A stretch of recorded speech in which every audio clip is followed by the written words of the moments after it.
सभी दर्शकों का बहुत बहुत स्वागत है the success point YouTube channel पर। अगर आप लोगों को जटिल विषयों को आसानी से और थोड़ा विस्तार से समझना पसंद है तो आप लोग बिल्कुल सही जगह पर हैं।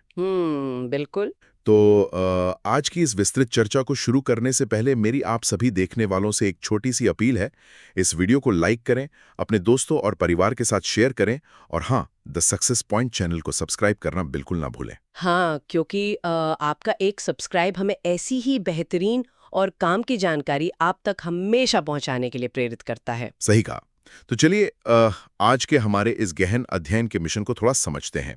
आज का हमारा मिशन है साल 2014 से लेकर 2026 तक की जो प्रमुख सरकारी योजनाएं हैं उनके पूरे रोड मैप को डिकोड करना। जिन्होंने सच में भारत की जमीनी हकीकत को प्रभावित किया है। हाँ, वही। हम अक्सर अखबारों में या टीवी पर अलग-अलग योजनाओं के बारे में सुनते रहते हैं। कभी जनधन की बात होती है तो कभी स्टार्टअप्स की।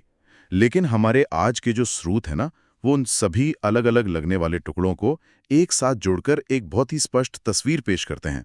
और इसे अगर एक अलग नजरिए से देखें तो हमारे सोर्सेज ने इस पूरी विकास यात्रा को 4 बहुत ही स्पष्ट और अलग-अलग चरणों मतलब फेजेस में बांटा है। 4 अलग फेजेस। हाँ, ये कोई बेतरतीब प्रक्रिया नहीं है। ये चारों चरण एक सीढ़ी की तरह काम करते हैं। एक चरण दूसरे के लिए आधार तैयार करता है और ये सभी अंततः साल 2047 के उस बड़े लक्ष्य की ओर ले जाते हैं जिसे दस्तावेजों में विकसित भारत कहा गया है। बिल्कुल। आज हम बिना किसी मुश्किल शब्दावली के इन चारों फेजेस के काम करने के तरीके और उनके असल प्रभाव को समझेंगे। तो चलिए इसे समझने की कोशिश करते हैं। हम शुरुआत करते हैं फेज 1 से, जो 2014 से 2016 के बीच का समय था। हमारे स्रोत इसे नींव का निर्माण कहते हैं। Foundation building. हाँ, जब मैं इस डेटा को पढ़ रहा था तो इसमें मुख्य फोकस बुनियादी जरूरतों और वित्तीय समावेशन पर दिखा। सबसे पहला नाम आता है प्रधानमंत्री जनधन योजना यानी पीएमजेडीवाई का। 2014 में शुरू हुई इस योजना के आंकड़े बताते हैं कि इसके तहत 18.38 करोड़ से अधिक बैंक खाते खुले गए। शुरुआत के हिसाब से ये बहुत बड़ी संख्या है। देखिए, यहाँ एक सवाल ये भी उठता है कि आखिर इतने बड़े पैमाने पर अचानक बैंक खाते खोलने की जरूरत ही क्यों पड़ी? सही सवाल है। सोर्सेज में इसके पीछे का एक बहुत ही दिलचस्प कारण बताया गया है। 2014 से पहले हमारे देश की एक बहुत बड़ी आबादी ऐसी थी जो औपचारिक अर्थव्यवस्था यानी फॉर्मल इकोनॉमी का हिस्सा ही नहीं थी। बाहर थी सिस्टम से। बिल्कुल। बैंक खाते खोलने के लिए मिनिमम बैलेंस की शर्त होती थी, जो एक दिहाड़ी मजदूर या गरीब किसान के लिए पूरी करना लगभग असंभव था। यानी वो लोग पूरी तरह से नकदी पर निर्भर थे और बैंकिंग सिस्टम से बाहर थे। हाँ, तो जनधन योजना ने जीरो बैलेंस खाते की सुविधा देकर उस सबसे बड़ी रुकावट को हटा दिया। लेकिन बात सिर्फ पैसे जमा करने की नहीं है। तो फिर और क्या था इसमें? रिसर्च पेपर्स बताते हैं कि जब बैंकिंग सुविधाओं से वंचित एक परिवार पहली बार बैंक के अंदर जाता है और उसके हाथ में एक पासबुक आती है तो इसका एक बहुत बड़ा मनोवैज्ञानिक प्रभाव पड़ता है। Psychological impact. हाँ, ये सामाजिक सशक्तिकरण का एक रूप है। और ध्यान देने वाली बात यह है कि इन खातों के साथ 2 लाख रुपए का दुर्घटना बीमा भी जोड़ा गया। ओह, अच्छा। आगे चलकर यही जनधन खाते हर सरकारी योजना के सीधे लाभ यानी डायरेक्ट बेनिफिट ट्रांसफर के लिए एक हाईवे बन गए। सही बात है। और इसी नींव के निर्माण वाले फेज में एक और बड़े अभियान का जिक्र है, स्वच्छ भारत अभियान। 2014। हाँ, 2014 में लॉन्च हुए इस अभियान का मुख्य उद्देश्य ग्रामीण और शहरी क्षेत्रों में करोड़ों शौचालयों का निर्माण करके खुले में शौच मुक्त भारत का लक्ष्य हासिल करना था। स्रोतों में इसके लिए ओडीएफ शब्द का इस्तेमाल किया गया है, ओपन डेफिकेशन फ्री। बिल्कुल। दर्शकों की जानकारी के लिए बता दूं, ओडीएफ का मतलब है एक ऐसा वातावरण जहां खुले में शौच की मजबूरी ना हो और बीमारियों का खतरा कम हो। देखिए, स्वास्थ्य और अर्थव्यवस्था का बहुत गहरा नाता है। दस्तावेजों के अनुसार जब तक किसी देश की एक बड़ी आबादी जल जनित बीमारियों से जूझती रहेगी, वाटर बोर्न डिजीजेस, हाँ, तो तब तक वो अपनी पूरी क्षमता से काम नहीं कर सकती। इसके अलावा इस अभियान का महिलाओं की सुरक्षा और उनके सम्मान पर जो प्रभाव पड़ा, उसे कई सामाजिक अध्ययनों में रेखांकित किया गया है। रात के अंधेरे का इंतजार करने की मजबूरी का खत्म होना अपने आप में एक बहुत बड़ा सामाजिक बदलाव था। ये तो बात हुई बुनियादी सेहत और समावेशन की। जी। लेकिन डेटा बताता है कि इसी समय अर्थव्यवस्था को आधुनिक बनाने के लिए मेक इन इंडिया और स्टार्टअप इंडिया जैसी योजनाओं की नींव भी रखी जा रही थी। हाँ, फेज 1 में ही। स्टार्टअप इंडिया जो 2016 में लॉन्च हुई, उसके आंकड़े काफी ध्यान खींचने वाले हैं। आज 2 लाख से ज्यादा मान्यता प्राप्त स्टार्टअप्स हैं और 120 से ज्यादा यूनिकॉर्न बन चुके हैं। ये नंबर वाकई बड़ा है। जो दर्शक इस शब्द से परिचित नहीं हैं, उन्हें मैं बता दूं कि यूनिकॉर्न बिजनेस की दुनिया का एक शब्द है, जिसका मतलब है एक ऐसा स्टार्टअप जिसकी कुल वैल्यूएशन यानी बाजार में कीमत $1 बिलियन या कहें करीब 8,000 करोड़ रुपए। बिल्कुल उतने को पार कर गई हो। हमारे स्रोतों के मुताबिक इन स्टार्टअप्स की कुल वैल्यूएशन $350 बिलियन से अधिक हो चुकी है आज की डेट में। यहाँ ध्यान देने वाली बात यह है कि ये पूरा इकोसिस्टम अपने आप तैयार नहीं हुआ। सोर्सेज बताते हैं कि स्टार्टअप इंडिया के तहत 945 करोड़ रुपए का एक सीड फंड बनाया गया। सीड फंड यानी वो शुरुआती पैसा जो किसी युवा को अपने नए आइडिया को एक कंपनी में बदलने के लिए चाहिए होता है। इसके अलावा कंप्लायंस यानी जो सरकारी नियम कानून और कागजी कार्यवाही होती है, उसे बहुत आसान कर दिया गया। ईज ऑफ डूइंग बिजनेस की दिशा में। एग्जैक्टली। जब आप किसी युवा उद्यमी को शुरुआती फंडिंग देते हैं और उसे जटिल कानूनी उलझनों से बचाते हैं, तो आप दरअसल नवाचार को यानी इनोवेशन को बढ़ावा दे रहे होते हैं। तो अगर हम पहले चरण को समेटें तो डेटा ये दर्शाता है कि 2014 से 2016 के बीच एक तरफ आम इंसान को बैंक खातों और स्वच्छता के जरिए सिस्टम से जोड़ा गया। हाँ। और दूसरी तरफ मेक इन इंडिया और स्टार्टअप इंडिया के जरिए मैन्युफैक्चरिंग और इनोवेशन को बढ़ावा दिया गया। अब जब ये नींव बन गई तो स्रोत हमें फेज 2 की तरफ ले जाते हैं, जो 2017 से 2019 का समय है। सही। इस चरण को दस्तावेजों में स्वास्थ्य, किसान और सुरक्षा के रूप में परिभाषित किया गया है। किसानों के मामले में मुझे स्रोतों में एक बहुत ही खास दोहरी रणनीति या डुअल स्ट्रैटेजी दिखाई देती है। देखिए, कृषि क्षेत्र हमेशा से मौसम और बाजार की अनिश्चितताओं पर निर्भर रहा है। इसलिए रिपोर्ट्स बताती हैं कि इस चरण में सिर्फ एक समस्या का समाधान नहीं खोजा गया, बल्कि किसानों को 2 अलग-अलग सिरों से सुरक्षित करने का प्रयास किया गया। पहला, आय सुरक्षा यानी इनकम सिक्योरिटी, और दूसरा, फसल सुरक्षा। बिल्कुल, और स्रोतों में इसका बहुत विस्तार से जिक्र है। 2019 में आई पीएम किसान योजना आय सुरक्षा का काम करती है। इसके तहत छोटे और सीमांत किसानों के बैंक खातों में, जी हाँ, उन्हीं खातों में जो पहले चरण में खुले थे, हाँ वही अकाउंट्स, उनमें डायरेक्ट बेनिफिट ट्रांसफर यानी डीबीटी के जरिए 3 किश्तों में हर साल 6,000 रुपए दिए जाते हैं।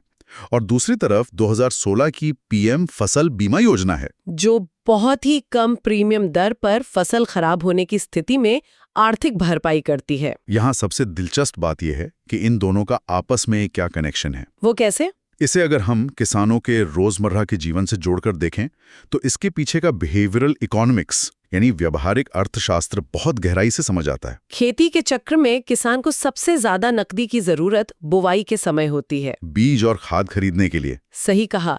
यहीं पर अक्सर किसान स्थानीय साहूकारों के चंगुल में फंसते थे, जो भारी ब्याज वसूलते थे। पीएम किसान योजना ठीक उसी समय किसान के हाथ में नकद सहायता देती है ताकि उसे साहूकार के पास ना जाना पड़े। ये हुई शुरुआत की बात। लेकिन अगर सब कुछ ठीक रहने के बाद कटाई के समय बेमौसम बारिश या ओले गिर जाएं और फसल बर्बाद हो जाए, तब क्या होगा? हाँ, तब क्या होगा? बिल्कुल, यहीं पर दूसरी योजना यानी पीएम फसल बीमा योजना काम आती है। ये एक सुरक्षा कवच है जो ये सुनिश्चित करता है कि मौसम की मार से किसान पूरी तरह बर्बाद ना हो जाएं। समझ गया। यानी एक योजना बुआई के समय मदद करती है और दूसरी कटाई के समय जोखिम को कवर करती है। स्रोतों के अनुसार इन दोनों योजनाओं के तालमेल ने खेती से जुड़े आर्थिक जोखिम को काफी कम किया है। ये वाकई में समस्याओं को सुलझाने का एक बहुत ही प्रैक्टिकल तरीका लगता है।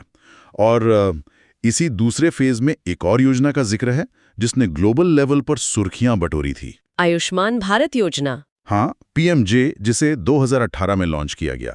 स्रोतों के अनुसार ये दुनिया की सबसे बड़ी सरकारी स्वास्थ्य बीमा योजना है। ये देश के 50 करोड़ गरीब और कमजोर वर्ग के लोगों को प्रति परिवार 5 लाख रुपए तक का मुफ्त इलाज देती है। स्वास्थ्य अर्थशास्त्र में एक शब्द होता है, कैटास्ट्रॉफिक हेल्थ एक्सपेंडिचर। इसका मतलब है स्वास्थ्य पर होने वाला एक ऐसा भारी खर्च जो किसी परिवार को पूरी तरह तबाह कर दे। एक गरीब परिवार जो मेहनत करके गरीबी रेखा से थोड़ा ऊपर उठता है, उसके लिए सबसे बड़ा खतरा क्या होता है? घर के किसी कमाने वाले सदस्य की कोई गंभीर बीमारी। बिल्कुल। कैंसर या हार्ट अटैक जैसी बीमारी के इलाज का खर्च पूरे परिवार को पीढ़ियों तक के कर्ज में धकेल सकता है। रिसर्च पेपर्स बताते हैं कि आयुष्मान भारत का मुख्य उद्देश्य उस डर को खत्म करना है। इसने न केवल लाखों लोगों को इलाज मुहैया कराया है, बल्कि करोड़ों परिवारों को वापस गरीबी में धकेले जाने से बचाया है। जब ये स्वास्थ्य और वित्तीय ढांचा तैयार हो रहा था, तब शायद ही किसी ने सोचा होगा कि बहुत जल्द इसकी कितनी बड़ी परीक्षा होने वाली है। बहुत बड़ी परीक्षा। और यहीं से हम प्रवेश करते हैं हमारे सूत्रों के फेज 3 में। ये 2020 से 2022 का समय है। पूरी दुनिया कोविड-19 महामारी की चपेट में थी। ये एक ऐसा दौर था जब ग्लोबल सप्लाई चेन पूरी तरह से टूट गई थी। ये चरण आधुनिक इतिहास का सबसे बड़ा संकट था। दस्तावेजों में इस तीसरे चरण का मुख्य विषय लचीलापन यानी रेजिलियंस और आत्मनिर्भर भारत का निर्माण बताया गया है।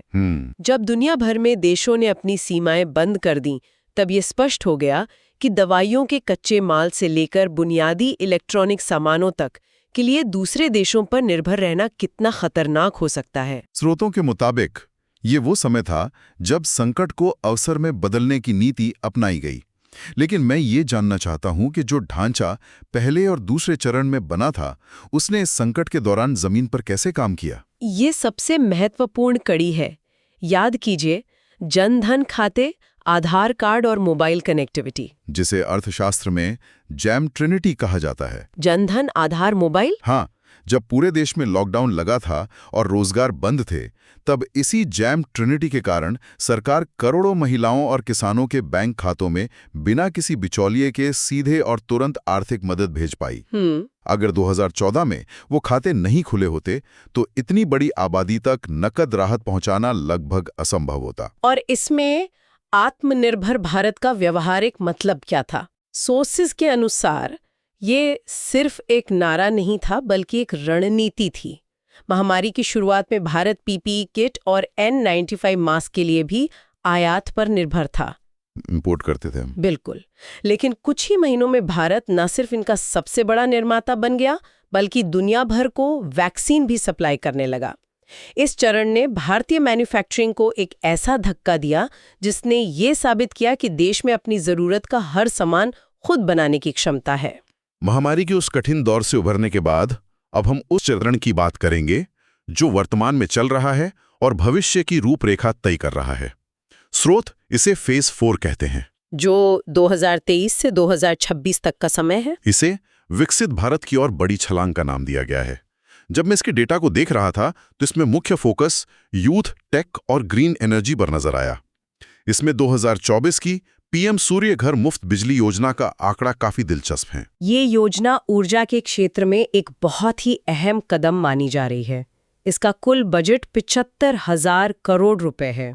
और डेटा बताता है कि इसके लिए 1.28 करोड़ से ज्यादा पंजीकरण हो चुके हैं और 14 लाख से ज्यादा आवेदन आ चुके हैं। इस योजना का लक्ष्य है 1 करोड़ परिवारों को हर महीने 300 यूनिट तक मुफ्त बिजली देना, वो भी उनके घरों की छतों पर सोलर पैनल लगाकर। स्रोतों में इस योजना के दोहरे फायदे का विश्लेषण किया गया है। एक तरफ ये 1 करोड़ मध्यम वर्ग और गरीब परिवारों का बिजली बिल शून्य कर रही है, जिससे उनकी सीधी बचत हो रही है, पैसे बच रहे हैं। हाँ, और दूसरी तरफ ये भारत को ग्रीन एनर्जी के लक्ष्य की ओर तेजी से ले जा रही है। कोयले से बिजली बनाने पर जो कार्बन उत्सर्जन होता है, उसे कम करने में रूफटॉप सोलर पैनल्स एक बड़ी भूमिका निभा रहे हैं। ये आर्थिक बचत और पर्यावरण संरक्षण का एक बेहतरीन कॉम्बिनेशन है। ये तो हुई पर्यावरण और ऊर्जा की बात, लेकिन किसी भी देश का भविष्य उसके युवा होते हैं, और कौशल विकास को लेकर 2024 में आई पीएम इंटर्नशिप स्कीम के प्रावधान काफी महत्वाकांक्षी लगते हैं। बिल्कुल। इस योजना के तहत अगले 5 वर्षों में 1 करोड़ युवाओं को देश की टॉप 500 कंपनियों में इंटर्नशिप देने का लक्ष्य रखा गया है। इसमें युवाओं को हर महीने 5,000 रुपये का भत्ता और 12 महीने की ट्रेनिंग पूरी होने पर 6,000 रुपये की वन टाइम ग्रांट दी जाएगी। इसे समझने के लिए हमें शिक्षा जगत की एक पुरानी समस्या को देखना होगा, डिग्री बनाम अनुभव की समस्या। हाँ, डिग्री वर्सेस एक्सपीरियंस। हाँ, उद्योग जगत की हमेशा से शिकायत रही है कि युवाओं के पास डिग्रियां तो हैं, लेकिन काम करने का प्रैक्टिकल स्किल नहीं है। और वहीं युवाओं की शिकायत रहती है कि बिना अनुभव के कोई नौकरी नहीं देता, और बिना नौकरी के अनुभव कैसे मिलेगा। वही ना, ये योजना उस चक्रव्यूह को तोड़ती है। जब एक युवा किसी टॉप 500 कंपनी के कॉर्पोरेट माहौल में 1 साल काम करेगा, तो उसकी एम्प्लॉयबिलिटी यानी रोजगार पाने की क्षमता कई गुना बढ़ जाएगी। और जहां एक तरफ कॉर्पोरेट स्किल्स को निखारा जा रहा है, वहीं दस्तावेजों में 2023 की पीएम विश्वकर्मा योजना का भी प्रमुखता से जिक्र है, जिसका बजट 13,000 करोड़ रुपए है। ये उन लोगों के लिए है जो हमारी पारंपरिक कलाओं और शिल्पकला को जिंदा रखे हुए हैं, जैसे बढ़ई, लोहार, कुम्हार या सुनार। थोड़ा और डिटेल में बताएंगे। चलिए इसे एक उदाहरण से समझते हैं। मान लीजिए एक गांव में लकड़ी का काम करने वाला एक पारंपरिक बढ़ई है। वो अपने पुश्तैनी औजारों से काम करता है। अगर वो अपना काम बढ़ाना चाहे तो उसे बैंक से लोन नहीं मिलता, क्योंकि उसके पास गिरवी रखने के लिए कोई गारंटी नहीं होती। सही बात है। विश्वकर्मा योजना इसी दीवार को गिराती है। इस योजना में इन कारीगरों को आधुनिक मशीनों की ट्रेनिंग दी जाती है, 15,000 रुपए का टूल किट दिया जाता है, और सबसे बड़ी बात, बिना किसी गारंटी के कम ब्याज पर लोन दिया जाता है। वाओ! ये भारत की पारंपरिक कलाओं को आधुनिक बाजार की अर्थव्यवस्था से जोड़ने का एक बहुत ही सुविचारित प्रयास है। ये वाकई एक बहुत ही जमीनी स्तर का बदलाव है, और इसी जमीनी बदलाव को अंतिम छोर तक पहुंचाने के लिए 2024 के बजट में पीएम जनजातीय उन्नत ग्राम अभियान की घोषणा की गई। डेटा के मुताबिक इस योजना का लक्ष्य 63,000 जनजातीय बहुल गांव में रहने वाले 5 करोड़ आदिवासियों का संपूर्ण सामाजिक आर्थिक विकास करना है। और इसके साथ ही क्षेत्रीय संतुलन को बनाए रखने के लिए स्रोतों में पूर्वोदया नामक रणनीति का विशेष उल्लेख है। अर्थशास्त्र का एक सामान्य नियम है कि कोई भी देश तब तक विकसित नहीं हो सकता जब तक उसका कोई एक हिस्सा पीछे छूट जाए। बिहार, झारखंड, बंगाल, ओडिशा और आंध्र प्रदेश के संपूर्ण विकास पर ध्यान केंद्रित किया गया है। इस रणनीति का मुख्य फोकस किन चीजों पर है? इसके 3 मुख्य स्तंभ बताए गए हैं। पहला, रोजगार के नए अवसर पैदा करना। दूसरा, आधुनिक इंफ्रास्ट्रक्चर यानी सड़कें और कारखाने बनाना। और तीसरा, MSME को बढ़ावा देना। Micro, small and medium enterprises. हाँ, छोटे कारखाने और व्यवसाय जो सबसे ज्यादा रोजगार पैदा करते हैं। पूर्वी भारत को राष्ट्रीय विकास के इंजन में बदलना इस रणनीति का मुख्य लक्ष्य है। तो हमने इन चारों फेजेस पर विस्तार से चर्चा की। 2014 में नींव के निर्माण से लेकर किसानों और स्वास्थ्य की सुरक्षा, महामारी के दौरान लचीलापन, और अब तकनीकी और हरित ऊर्जा की तरफ छलांग। ये पूरा स्टैक हमें अंततः किस दिशा में ले जा रहा है? स्रोतों का अंतिम हिस्सा लक्ष्य 2047 विकसित भारत को समर्पित है। इन सभी अलग अलग योजनाओं को अगर हम एक साथ जोड़ें, जिसे हम कनेक्टिंग द डॉट्स कहते हैं, तो तस्वीर पूरी तरह साफ हो जाती है। 2047 में जब आज़ादी के 100 साल पूरे होंगे, तब तक भारत को एक विकसित राष्ट्र बनाने का जो विजन है, वो इन 4 मुख्य स्तंभों पर टिका है, जिन्हें स्रोतों में स्पष्ट रूप से पहचाना गया है। और वो 4 स्तंभ हैं: युवा, गरीब, महिलाएं और किसान। बिल्कुल। आप ध्यान दें तो पिछले 10 सालों की हर योजना अंततः इन्हीं 4 वर्गों को सशक्त बनाने के लिए डिजाइन की गई है। सही कहा। चाहे वो महिलाओं के लिए शौचालय और गैस कनेक्शन हो, किसानों के लिए सम्मान निधि और फसल बीमा हो, गरीबों के लिए जन धन खाते और मुफ्त इलाज हो, या फिर युवाओं के लिए स्टार्टअप इंडिया और इंटर्नशिप हो, सब कुछ एक ही बड़े लक्ष्य की दिशा में काम कर रहा है। और यही आज की हमारी चर्चा से निकला वो विचार है जो मैं सभी देखने वालों के सामने रखना चाहूंगी। एक पल के लिए इस पूरी यात्रा की कल्पना कीजिए। हमने आज 2014 के फेज 1 से बात शुरू की थी, जब लक्ष्य बहुत ही बुनियादी था कि हर परिवार के पास बस एक बैंक खाता हो। और आज 2024 के फेज 4 में हम 1 करोड़ युवाओं को टॉप कंपनियों में कॉर्पोरेट इंटर्नशिप देने और घरों की छतों पर सोलर पैनल लगाकर कार्बन उत्सर्जन कम करने की बात कर रहे हैं। ये सच में एक बड़ा सफर रहा है। बुनियादी अस्तित्व की लड़ाई से लेकर ग्लोबल लेवल की महत्वाकांक्षाओं तक का ये सफर डेटा में साफ झलकता है। सोचने वाली बात ये है कि जब ये चारों स्तंभ, युवा, गरीब, महिलाएं और किसान, आने वाले दशकों में अपनी पूरी क्षमता तक पहुंच जाएंगे, तो 2047 में ग्लोबल पटल पर भारत का आर्थिक और सामाजिक स्वरूप कितना अलग और शक्तिशाली होगा। वाकई ये एक ऐसा विचार है जो हमें सोचने पर मजबूर कर देता है कि हम एक बहुत ही ऐतिहासिक बदलाव के गवाह बन रहे हैं। इसी के साथ हमारी आज की ये लंबी और विस्तृत चर्चा अपने अंतिम पड़ाव पर पहुंचती है। लेकिन जाने से पहले मैं अपने सभी दर्शकों से एक सवाल पूछना चाहता हूं जो सीधे आज के हमारे विषय से जुड़ा है। आज हमने 2014 से 2024 तक की जितनी भी प्रमुख योजनाओं का विश्लेषण किया, जमीनी स्तर पर उनमें से कौन सी योजना आपके या आपके परिवार के लिए सबसे ज्यादा फायदेमंद साबित हुई है? हमें कमेंट करके जरूर बताएं। और आपके वो असल अनुभव ही तो इन डेटा और रिसर्च पेपर्स को जिंदा कहानियों में बदलते हैं। बिल्कुल। तो दोस्तों, मुझे उम्मीद है कि आज का ये गहन अध्ययन आप सभी के लिए जानकारीपूर्ण रहा होगा और इसने आपको इन सभी योजनाओं के पीछे के विज्ञान को समझने में मदद की होगी। इसी और भी शानदार, स्पष्ट और ज्ञान से भरे वीडियो देखने के लिए the success point YouTube channel को सब्सक्राइब करना बिल्कुल ना भूलें। इस वीडियो को लाइक करें और अपने व्हाट्सएप ग्रुप्स में जरूर शेयर करें ताकि हर कोई इन महत्वपूर्ण जानकारियों को आसानी से समझ सकें। अपना कीमती समय देने के लिए बहुत बहुत धन्यवाद। मिलते हैं अगले विश्लेषण में।